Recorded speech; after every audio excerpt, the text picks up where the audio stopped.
क्षेत्र में बहुत है आज भी, जो कि पानी हमारे पीने का अधिकार है, एक मौलिक अधिकार है। सरकार का दायित्व बनता है कि पीने का स्वच्छ पानी हर, माननीय मुख्यमंत्री अरविंद केजरीवाल भी कहते हैं हर घर को हर नल से जल देंगे। पूरे 24 घंटे में 20 मिनट का पानी दिया जाता है, लेकिन उसमें से भी क्या है कि स्टार्टिंग में 2 बाल्टी आएंगी, फिर पानी बंद हो जाएगा, फिर लास्ट में 1-2 बाल्टी आ जाती हैं। कोई भी बात है हमारे पानी की, अगर इंजीनियर को जेई को बात करो, जेई फ़ोन नहीं उठाता, जेई सुनता ही नहीं है। और अब पटेल नगर से कोई भाई कहना मैं अब जेई, एक आम आदमी भी फटाफट वहाँ पे पानी दोबारा भी टंकी से पानी चल जाएगा। 10 सालों में 10 साल के अंदर से कोई देखने तक नहीं आते कि हमारे एरिया में हम लोग मर रहे हैं, जी रहे हैं, कभी नहीं, किसी कीमत पर आते ही नहीं हम लोग। इस समय लोकसभा का चुनाव है, हम लोग चाहते हैं कि बैठ करके अपने नेता से अपने दुख की बात कर तो लें। नेता हमारे मोहल्ले में आने को तैयार नहीं है, वो सोचता है ये लोग कॉलोनी है, छोटी कॉलोनी है, वोट तो अपने आप दे देंगे। उनके मन में 11 साल से जो सरकार चल रही है, मुझे एक भी काम ऐसा गिना दें कि जिससे फरीदपुरी वालों को कुछ आराम से चैन की नींद सोए होंगे। नमस्कार, मैं हूं रूप सिंह गुसाई और आप देख रहे हैं वीएस न्यूज़ 48 दिल्ली। और आज इस वक्त मैं मौजूद हूं पटेल नगर विधानसभा क्षेत्र के बाबा फरीदपुरी में, और यहां पर बाबा फरीदपुरी और राजस्थान कॉलोनी के लोग इकट्ठा हैं, जैसा कि आप देख सक रहे हैं। और मैं आपको बता दूं कि यहाँ जो है एक सबसे बड़ी समस्या है जो रजिस्ट्री की है। ये कॉलोनी लगभग 60-70 साल पुरानी है, लेकिन आज तक इस कॉलोनी की रजिस्ट्री नहीं है। और यहाँ पर एक नया जो है मामला सामने आ रहा है, जो कि पिछले 5-7 सालों से बहुत तेज़ी से उभर करके आया है कि यहाँ पर कुछ लोग हैं ऐसे जो असामाजिक तत्व भी उन्हें आप कह सकते हैं कि वो किसी के भी मकान पर अपना हक जताते हैं कि कोर्ट में केस डाल देते हैं कि ये जगह मेरी है, ये मकान मेरा है, ये मेरे किराएदार हैं। तो इस तरह की जो प्रॉब्लम इन लोगों को हो रही है उसको लेकर के बहुत चिंतित हैं। और इनकी प्रॉब्लम या इनका कहना ये भी है कि जो आज तक जितने भी प्रतिनिधि, चाहे वो निगम पार्षद हों, विधायक हों, सांसद हों, लगभग पिछले 20-25 सालों में तो हमारे कॉलोनी की, हमारे क्षेत्र की अनदेखी करिए। किसी भी तरह की सुविधाओं को यहाँ पर नहीं दिया गया है। असुविधाएं हमारे क्षेत्र में बहुत हैं आज भी, जो कि पानी हमारे पीने का अधिकार है, एक मौलिक अधिकार है। सरकार का दायित्व बनता है कि पीने का स्वच्छ पानी हर नागरिक को मुहैया कराया जाए। उसके बावजूद इस क्षेत्र में ऐसी हालत है कि पानी जो जब सुबह नल खोलते हैं तो केवल 15-20-25 मिनट पानी आता है, और वो भी काला पानी आता है, बदबूदार पानी आता है। कहाँ मिक्स है सीवर के पानी के साथ वो जल, ये कुछ नहीं पता।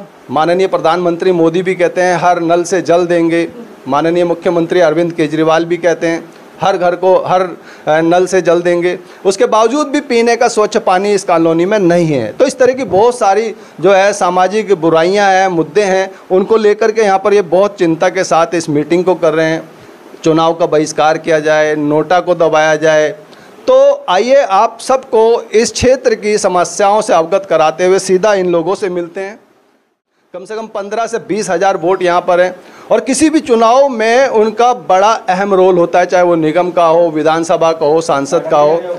जो भी प्रतिनिधि यहाँ से चुने जाते हैं, इनके वोट की एक बहुत बड़ी अहमियत है। वैसे तो हर क्षेत्र की होती है, लेकिन ये एक क्षेत्र ऐसा है, या इस तरह के कॉलोनीज जो दिल्ली में हैं, उन सबका एक अहम रोल होता है। इन्हें केवल वोट बैंक मानते हैं हमारे प्रतिनिधि, चुनाव जीतने के बाद गायब हो जाते हैं। तो ये सब बहुत बड़ी समस्याएं हैं, उन समस्याओं को लेकर के पीड़ित हैं हमारे लोग। माननीय गुलजारी जी हैं यहाँ इस मीटिंग में। सर प्लीज़ आप खड़े हो जाएंगे। तो आज जो आप लोगों ने मीटिंग रखी है, पूरे क्षेत्र के जितने मुख्य लोग हैं आप लोग यहाँ पर मौजूद हैं, क्या समस्याएं हैं, किस तरह की पीड़ा है, हमारे दर्शकों से एक बारी वो बताएं आप। ऐसा है कि सबसे ज़्यादा समस्या तो हमारे यहाँ एक तो पानी की है कि हमारे इलाके में इतने साल बीत गए, हमारे इलाके में पानी की समस्या जो की तो बनी हुई है। हमारे यहाँ जो सांसद थी बहन मीरा कुमार, उन्होंने अपने सांसद फंड से एक यहाँ नीचे वाटर टैंक बनाया 26 ब्लॉक में, उससे लगातार हमें पानी दिया जा रहा था, लेकिन धीरे धीरे करके वो पानी लगातार कम होते जा रहा है। और पूरे 24 घंटे में 20 मिनट का पानी दिया जाता है, लेकिन उसमें से भी क्या है कि स्टार्टिंग में 2 बाल्टी आएंगी, फिर पानी बंद हो जाएगा, फिर लास्ट में 1-2 बाल्टी आ जाती हैं। इस तरह से पानी आ रहा है। जो खारा पानी सप्लाई आ रहा है वो भी ये जो हमारे आम आदमी पार्टी के यहाँ के कार्यकर्ता थे, उन्होंने सारे लाइनों को छिन्न भिन्न कर दिया है। पता नहीं क्या उनमें कर, जहाँ जिस गली में पानी आ रहा वहाँ भी पानी नहीं, दोबारा पानी नहीं आ रहा, इसका काट दिया उधर कर दिया। पानी की इतनी भीषण समस्या पैदा कर दी है। हद से ज़्यादा पानी की समस्या कर दी है। तो हम चाहते हैं कि हमारे इलाके में पानी की सुचारू व्यवस्था हो। हम बार बार विधायक जी से भी बोलते थे कि भाई 1 घंटा तो पानी दो हमारे, कम से कम। पूरे दिल्ली के अंदर जो दिल्ली राजधानी है, देश की राजधानी है, पटेल नगर विधानसभा एक दिल्ली की राजधानी का दिल है, और उस कॉलोनी बाबा फरीदपुरी के अंदर 1 घंटा पानी भी नहीं दिया जाता। भाई शर्म की बात है। अगल बगल के इलाकों में आप 24 घंटा पानी दे रहे हो, पटेल नगर में 24 घंटा पानी आ रहा। हमारे जो है विधायक जी जहाँ रहते हैं, हमारे इलाके में 1 घंटा भी नहीं आता। क्यों? इतना जो है दोगलापन क्यों है, इतना सोतेलापन क्यों है? दूसरा है कि हमारे यहाँ जो इलाके के अंदर कुछ भूमाफिया हैं, वो लोगों को ये कहते हैं भैया इस इलाके बाबा फरीदपुरी की जो ज़मीन है हमारी है। बहुत से लोगों पे उन्होंने जो है केस डाल रखे हैं, कोर्ट में चल रहे हैं, ठीक है। तो लोगों में इसमें भाई का वातावरण बना हुआ है। जबकि एमसीडी की स्टैंडिंग कमेटी ने 13/9/1990 को इसका रिजोल्यूशन पास कर दिया है कि भाई ये आपकी कॉलोनी को हम नियमित करते हैं। उसके बाद आगे बात बढ़ी नहीं, और ये जो क्या त्यों उसको रख दिया गया। हम ये चाहते हैं कि 13/9/1990 के तहत जो हमें रिजोल्यूशन नंबर जारी किया है, उसके तहत हमारी रजिस्ट्री दिल्ली सरकार बनाए, और इसको जो है सांसद और जो डीडीए, हम उनसे भी आग्रह करते हैं कि हमारे इलाके को जो है इसकी समस्या को हल करवाएं डीडीए से मिल करके। हमने बहन जी जो हमारी सांसद थी, जो राज्य मंत्री भी थी, उनसे भी हमने लेटर दिया था, आग्रह किया था, लेकिन हमारी समस्या ज्यों की त्यों है। अगर हमारे इलाके की रजिस्ट्री बनती है तो कम से कम सरकार के खाते में भी पैसा जाता है, राजस्व जाता है, रजिस्ट्री का जो पैसा कटता है, ठीक है। तो हम यही चाहेंगे कि भाई हमारे इलाके में जो भी नेता आता है, कम से कम एक बार बैठ के तो बात करे। कोई भी बात है हमारे पानी की, अगर इंजीनियर को, जेई को बात करो, जेई फ़ोन नहीं उठाता, जेई सुनता ही नहीं है। और अब पटेल नगर से कोई भाई कहना मैं अब जेई, एक आम आदमी भी फटाफट वहाँ पे पानी दोबारा भी टंकी से पानी चल जाएगा एक घर के लिए, और हमारे लिए जो है नहीं चलेगा। ठीक है, धन्यवाद। शुक्ला जी ये बता रहे हैं कि पटेल नगर के लोग अगर कहते हैं कि भाई ये हमारी समस्या है तो तुरंत उस पर कार्रवाई होती है, और कॉलोनी के लोग चीखते चिल्लाते रहते हैं। तो क्या ऐसा कारण है, क्यों नहीं सुनते होंगे ये अधिकारी? सबसे पहले मैं श्री रूप सिंह जी को बहुत बहुत धन्यवाद दूंगा। वो हमारी समस्याओं के लिए दिन रात यहाँ वहाँ अपना कीमती समय निकाल करके पहुँचते हैं। वैसे हमारे मोहल्ले के निवासी हैं, उनको भी हमारी सारी जितनी भी हमारी लोगों की विसंगतियाँ हैं उनको सब पूरी जानकारी है। हम तो ये कहना चाहते हैं, हम श्री धर्मदास शास्त्री के सामने से इलेक्शन लड़ते रहे हैं, देखते रहे हैं, सबके साथ काम करते रहे हैं। हमारे एरिए में कोई भी चाहे विधायक है, कोई आज के 10 सालों में 10 साल के अंदर से कोई देखने तक नहीं आते कि हमारे एरिए में हम लोग मर रहे हैं, जी रहे हैं। कभी नहीं, किसी कीमत पर आते ही नहीं। हम लोगों को इतना मुश्किल है, बात करना मुश्किल है उनसे। हम उनके दफ्तर में जाएं तो मिलते नहीं हैं, कोई और बैठे हुए हैं। यानी हम लोग किससे कहने जाएं? हमारे निगम पार्षद का काम तो चलो सफाई का, हम उनसे बेचारे से क्या कह सकते हैं। सारे काम ज़्यादा विधायक के होते हैं, और विधायक हमारे साथ बिल्कुल हम लोग मायूस हैं। हमारी समस्याएं पानी की हैं, हमारी रजिस्ट्री की है, मालिकाना हक 60-65 साल से रह रहे हैं। कोई किसी के यहाँ नोटिस भेज देता है, नोटिस भेजने के लिए वो दिखाता है रजिस्ट्री है, और रजिस्ट्री करके हमारा बना हुआ उस रजिस्ट्री दिखाता है कि मेरी रजिस्ट्री है, लेकिन हम लोग करवाने जाते हैं, हमारी रजिस्ट्री होएगी नहीं। अब बताइए हम किससे कहें? हमारा दुखड़ा कहने के लिए हमारे नेता लोग होते हैं जिसके पास हम लोग जा सकते हैं। हमारे यहाँ कोई नेता है ही नहीं है। हम लोग इतने असहाय अपने आप को महसूस कर रहे हैं, हम किससे कहें? इस समय लोकसभा का चुनाव है। हम लोग चाहते हैं कि बैठ करके अपने नेता से अपने दुख की बात कर तो लें। नेता हमारे मोहल्ले में आने को तैयार नहीं है। वो सोचता है ये लोग कॉलोनी है, छोटी कॉलोनी है, वोट तो अपने आप दे देंगे। उनके मन में ऐसा बना हुआ है, वोट तो अपने आप आ जाए, हमें वहाँ जाने की ज़रूरत नहीं है। अब बताइए हम लोग कहाँ जाएं, किसके पास जाएं? बस धन्यवाद। हमारे साथ दुर्देव सिंह जी हैं जो कि सरकारी विभाग से सेवानिवृत्त हैं। सर आप भी यहाँ पे बरसों से फरीदपुरी में रह रहे हैं, राजस्थान कॉलोनी में। रूप सिंह मेरा भाई, आपको नमस्कार। आप मेरे, मैं तो जितना भी अब कहूँगा, अभी भी आप दोनों ये पॉइंट ले लीजिए, विधायक लीजिए या काउंसलर लीजिए। आज विधायक काउंसलर चलो वो तो एज प्रेजेंट है, यहाँ पर है, लेकिन उसका भी दफ्तर कहाँ बना है? पटेल नगर में। हमारे यहाँ का जल्दी कोई भी आदमी नहीं जा सकता वहाँ पर। वहाँ जाने के लिए नंबर 1 वो नाला टूटा पड़ा, वहाँ भी नहीं पहुँच सकते आप जल्दी से। कोई रिक्शा नहीं जा सकता, जिसके बेचारे का बुजुर्ग आदमी साहब वो नहीं जा पाएगा। मेरा मतलब है कुल मिलाकर जितने भी काउंसलर बने या विधायक बने, दफ्तर उसने पटेल नगर में ही खोलना है। और सारी बीमारियां जब तक पटेल नगर के अंदर घर रहेगा, समझो ये फरीदपुरी को कोई ठीक नहीं रहने देगा। ये मेरा पूरा मानना है। जब जब भी देखोगे आप, मैं अभी भी इनको भी कह रहा हूँ कि ये कह रहे हैं कि भाई हम उसको बुला रहे हैं सोमनाथ भारती को, तो उसको ऐसा भी तो आदमी हमारे सामने आए ना। कल चलो हमारे साथ, तो चलो आप उनको बुला रहे हैं आम आदमी पार्टी को, कोई दिक्कत नहीं, हम उसका भी काम करेंगे। और ये नहीं, फिर कम से कम हमारे पास ऐसा तो आदमी हो विधायक लायक जिससे हम कल को उसको कह सकें। हम आपको कहें भाई चलिए आज विधायक के पास जा रहे हैं, ऐसा कोई आदमी नहीं है। नहीं चलिए अभी नहीं है, लेकिन जैसे कि जीतने के बाद तो होगा, या अभी जो आज पहले इस जीतने स्थिति से पहले जो प्रतिनिधि थे आपने उनके लिए क्या करा आज तक, और जो करा उस पे क्या करा? उन्होंने 10 साल से आम आदमी की पार्टी की सरकार है, बल्कि 11 साल से जो सरकार चल रही है, मुझे एक भी काम ऐसा गिना दें कि जिससे फरीदपुरी वालों को कुछ आराम से चैन की नींद सोए होंगे। वो बेचारे सुबह उठते हैं पानी, शाम को सो रहे हैं तो यार सुबह पानी देखेंगे कैसा आएगा। केवल फरीदपुरी का मुद्दा है पानी, पानी, और जब भी कहोगे पानी के वगैरह यहाँ पर कुछ नहीं है। पानी ही जल जीवन है। और अभी एक चीज़ और, मैं अभी भी मेरे एक भाई और हैं, सुबह में एक और बता देता हूँ भाई, कभी पानी जो है ना जल बोर्ड का है पानी, यानी कि आज उन्हें ठीक है वो जिंदल बना दिया, अभी इनका भी डेली मैसेज होता है कारपोरेशन का पानी नहीं है। उनको भी एक छूट मिल जाती, कारपोरेशन पानी देगी। अभी वो भी अपने अंदर सुधार लाएं, ना कि हर रोज मैसेज डाल देते हैं, ऐसा मैसेज ना डालें। मैसेज डालें, सुधार करके डालें कि मैं जिंदल कंपनी को मैंने फ़ोन किया है, ऐसा ना सोचें।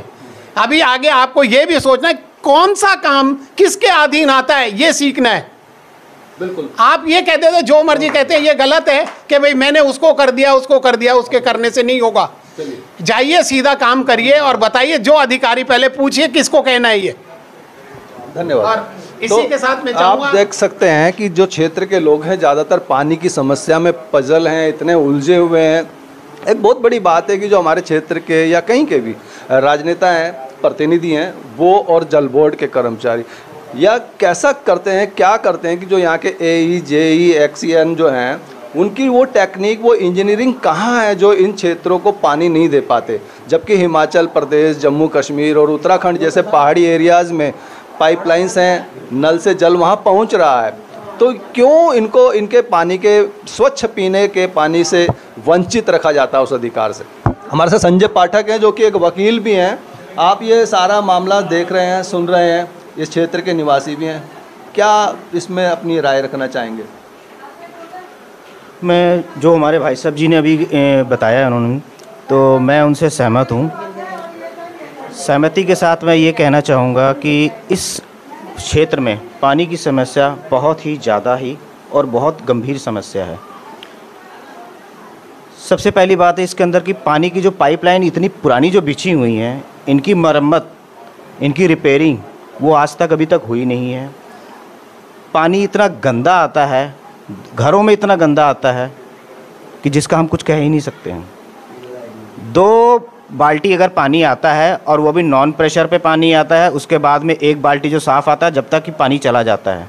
क्या है, पानी में टैंक में पानी ही नहीं है जी। इतना कहाँ गया पानी जी? पानी कहाँ सप्लाई हो गया? पानी आता है, पानी की भी चोरी होती है, पानी भी दूसरे लोगों को काट के दिया जाता है, हमारे हिस्से का पानी भी दूसरों पे जाता है। ये भी जेई लोगों की ही साजिश है। सारी पानी की पाइपलाइन को भ्रष्ट करने में ही जेई लोगों का भी हाथ है, इन्हीं लोगों का हाथ है। इनकी टेक्नोलॉजी भ्रष्ट हो चुकी है। क्यों? ये खुद भ्रष्ट है। चलिए, तो भ्रष्ट है तो ऐसे में पब्लिक को क्या करना चाहिए, क्या कदम? पब्लिक को एकजुट होकर जागरूक होना चाहिए, अपने अधिकारों को समझ के अपने अधिकारों का फुल इस्तेमाल करना चाहिए। और जैसा कि यहाँ पे आप देख रहे हैं चिंता की भी जो है, किसी के भी मकान को हड़प लेने की बात हो रही है, मालिकाना हक की बात हो रही है। आप एक वकील हैं, तो क्या लगता है इस मामले को लेकर के क्या करना चाहिए? देखिए, जो ये करते हैं, एक तो पहली बात ये फर्जीवाड़ा है, दूसरी बात ये एक फर्जी नोटिस किसी हमारे वकील भाई जैसे होते हैं पैसा खाने के चक्कर में, ये उन्हीं से मिल करके एक साजिश, एक ग्रुप चलता है इनका, एक ग्रुप मेजॉरिटी के साथ में ये वकील ऐसा नोटिस भेजते हैं जिससे हम लोग भ्रमित हो जाते हैं। हमें क्या पता, आम लोगों को क्या पता कि इस माफिया में कौन कौन शामिल है। जब वो नोटिस भेजते हैं, हम उस नोटिस को पढ़ते हैं या किसी और पढ़े लिखे से वेरीफाई करवाते हैं, सच्चाई पता जब चलती है, जब तक वो लोग कोर्ट में केस झूठा पेंडिंग कर चुके हैं। और आज भी कोर्ट में 97% केस झूठे ही पेंडिंग होते हैं। सच्चे केस 3-4% ही होते हैं वहाँ पे। तो इस मामले में एक तरह से एक ये अवेयरनेस होनी चाहिए, मान लीजिए चलो किसी ने फर्जीवाड़ा किया है, किसी ने नोटिस भेजा है, तो सबसे पहले उस नोटिस को जांचें, किसी पढ़े लिखे से पढ़वाएं, उसको समझें, और आपको लगता है कि हाँ ये इस तरह का नोटिस है तो उसके खिलाफ आप भी जो है कोर्ट में उसका जवाब दें, है ना। मैं ये एक बात और कहना चाहूँगा, यदि अगर इस तरीके का कोई भी नोटिस आज के बाद किसी के पास आता है और कहता है कि ये मेरी ज़मीन है या मेरा ये मैं इस पे मालिक हूँ या मैं इस पे हक में हूँ, और ये जब भाई आता है जब आप अपने मकान को डेवलपमेंट करते हैं या उसको आप तोड़ते हैं या तोड़ के उसको रिकन्स्ट्रक्शन करते हैं, तभी ऐसे मुद्दे सामने आते हैं। और ऐसा कोई भी कागज़ आए तो प्लीज़ मैं आपसे कहना चाहता हूँ, एक बार मुझे वो कागज़ को दिखाएं ताकि मैं उसके लिए आपको सही में गाइड कर सकूं, और उसके मैं आपका साथ पूरा दूंगा और आपका मैं साथ वहां तक दूंगा जब तक उसको मुंह तोड़ जवाब ना मिल जाए। बहुत धन्यवाद। सभी लोग आपकी इस बात का समर्थन भी कर रहे हैं, और आशा करता हूं जो भी लोग ये सुन रहे हैं ज़रूर इस तरह की अपनी बात को ध्यान में रखेंगे, अवेयर रहेंगे इस बात को लेकर के। हमारे साथ कुछ महिलाएं भी हैं, इनकी समस्या ये भी इस मीटिंग में हिस्सा ले रही हैं, ये भी यहाँ की बरसों पुरानी जो है निवासी हैं, और मैडम है जो इनका जो है मकान हड़प लिया है किसी ने, ये मैडम है, और इस तरह की समस्या सभी के साथ है। इनका जो पानी का बिल, हमारा जो क्षेत्र है बाबा फरीदपुरी F कैटेगरीज में आता है, सरकार ने 20,000 लीटर महीना जो है फ्री देने की बात कही है।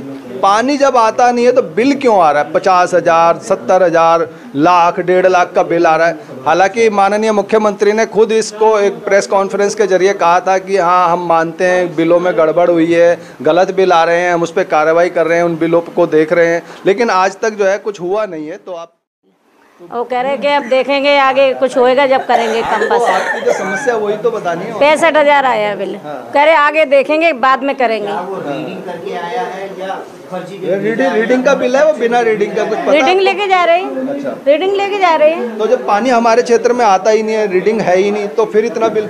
वो जो कह रहे आगे जब देखेंगे माफ होएगा तो माफ कर देंगे, बस ये बोला है, इससे ज़्यादा कुछ नहीं बोला। जी नमस्कार। हाँ सर, ऐसा है, पानी तो हमारे यहाँ भी बहुत कम आता है, थोड़ा थोड़ा आता है, 10-15 मिनट, और बहुत गंदा आता है। दूसरी बात ऐसा है कि बिल उनके बराबर आ रहे हैं, काफ़ी बिल आ रहे हैं, मैंने देखा नहीं 50-60 हज़ार तो एक बिल आ रहे हैं। आपकी जो जगह हड़पने वाली बात है वो कितने सालों से? वो 2001 से केस चल रहा है आज तक, उस पर कुछ नहीं हो रहा, और बिना मतलब केस चला रखे हैं, कह रहे हैं ये जगह हमारी है, हमारा वो है।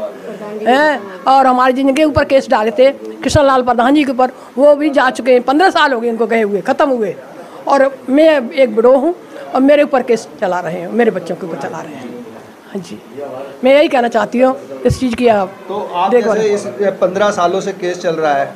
15 नहीं, 23 साल से। 23 साल से केस चल रहा है। आप जब कोर्ट में जाते हैं तो कोर्ट में जो माननीय जज साहब होते हैं उनके बाद सामने बात रखी जाती है, उनका क्या कहना होता है, क्या रवैया रहता है? उनका क्या है, वही तारीख दे देते हैं, तारीख चलती रहती है, कोई वो नहीं होता, केस हल ही नहीं हो रहा। तारीख पर तारीख, ये जो हमारी न्यायिक व्यवस्था है ये सबसे बड़ी जो है चोट जो है गरीबों के लिए पहुंचाती है।